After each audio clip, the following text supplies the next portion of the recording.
We are at risk of a coup d'etat in this country.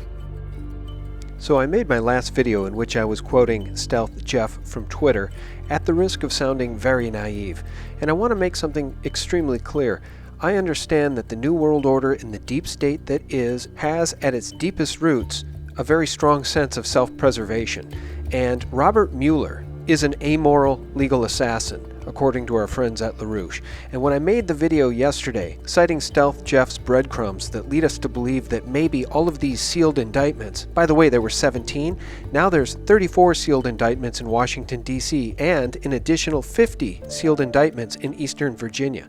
So we do think something big is happening, but given Robert Mueller's background, and I'll quote from the article, Robert Swan Mueller III, the special prosecutor tasked to take down the President of the United States, is, as his name attests, a product of elite private schools and universities, and he's uniformly and soberly praised in the national news media as incorruptible and fair-minded. In reality, Robert Swan Mueller III is about as corrupt as they come, bending and twisting the law every which way necessary to serve the goals of those who provide him assignments.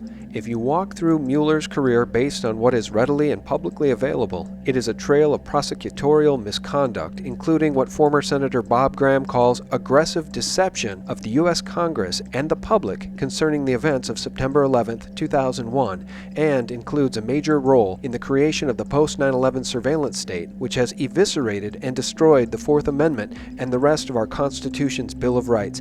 The reason I'm making this video is that if Stealth Jeff is wrong, and he very well may be, as he's describing sort of a wishful version of 5D chess, and that's not to say Trump isn't playing 5D chess, but it is saying that I think it may be a huge stretch to believe that Robert Mueller has stepped away from the dark side and partnered with Trump in order to take down the Podestas and the Clintons and the corrupt deep state. So, despite everything we know about Uranium One, Podesta controls ARMZ Uranium Holding Company. That's why I'm naming Podesta Group. That's why I'm naming ARMZ.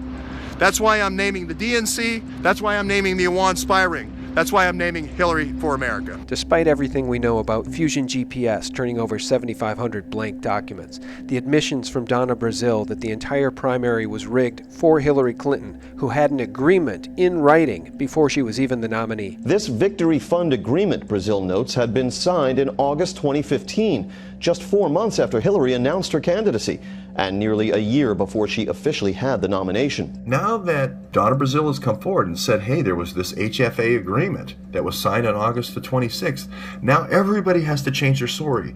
And the great thing about when these admissions come out is hundreds of people now have to change their story from what they've said in public. And despite Imran Awan and Hina Alvi moving up their hearing to November 17th in order to make a plea agreement, despite all of this corruption, if those sealed indictments don't reflect the criminality of the Podesta, Clinton, and Obama crime cartel that I've just described, then we all should be marching in the streets and demanding the resignation of Robert Mueller. We are at risk of a coup d'etat in this country if we allow an unaccountable person with no oversight to undermine the duly elected President of the United States. And I would offer that is precisely what is happening right now with the indisputable conflicts of interest that are present with Mr. Mueller and others at the Department of Justice. I join my colleague, the gentleman from Arizona, in calling for Mr. Mueller's resignation